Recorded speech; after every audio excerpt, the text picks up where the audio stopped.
Shalom, chers amis, une femme mariée, divorcée, veuve, doit-elle avoir la tête, accent circonflexe, couverte pour pouvoir dire une bracha, en supposant qu'elle n'est pas en public. Par exemple, seule à la maison de la même façon que l'homme juif doit porter la kippa. Ou bien les raisons sont-elles différentes? Merci d'avance de votre réponse. Réponse, elle n'est pas obligée de se couvrir la tête. La raison pour laquelle l'homme se couvre la tête, c'est une raison de crainte de Dieu. La couverture, c'est parce qu'il y a Dieu au-dessus de nous, et c'est également une réponse de pudeur, parce qu'il faut couvrir son corps. La femme, c'est essentiellement une question de pudeur. Elle n'a pas besoin d'un couvre-chef pour être remplie de crainte de Dieu, car elle l'est sans cela. Non pas comme l'homme, qui est un coq orgueilleux, qui se croit tout permis. Donc il a besoin beaucoup de rappels. Rappel de la kippa, rappel frangé, rappel phylactérial et autres rappels. Et Dieu soit que tous les rappels soient suffisants. Donc, elle a le droit de se découvrir les cheveux quand elle prononce une bénédiction, à condition évidemment qu'il n'y a personne à la maison. À la mikvé, l'immersion rituelle, est-ce qu'elle doit se couvrir les cheveux?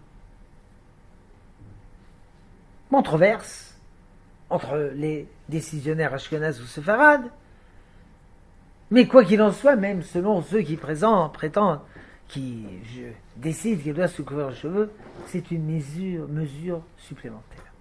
Mais devons ajouter la chose suivante. Même quand elle est seule à la maison, sans bénédiction, et même l'homme, il faut toujours être pudique. Car la pudeur, ce n'est pas seulement une mesure interpersonnelle. C'est parce que Dieu remplit le monde de sa gloire. Ainsi qu'il est écrit dans le Shulchan Aruch, chapitre alinéa 3, et dans le Shulchan Aruch lui-même. Même un homme doit toujours être habillé pudiquement, même s'il est seul dans sa chambre, et même si c'est l'obscurité. Parce que pour Dieu, il n'y a pas de différence entre l'obscurité et la lumière. Quand on revient de la douche, un homme, il ne faut pas être habillé avec un pagne comme un Indien, avec la serviette. Il faut s'habiller le plus vite possible dans la douche.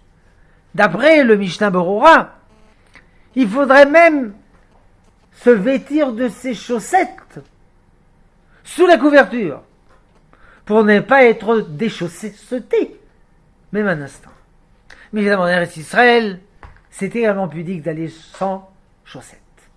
Mais en Russie, personne n'allait sans chaussettes. Donc il voudrait qu'on mette même les chaussettes sous la couverture. Donc un homme et une femme doivent toujours être pudiques.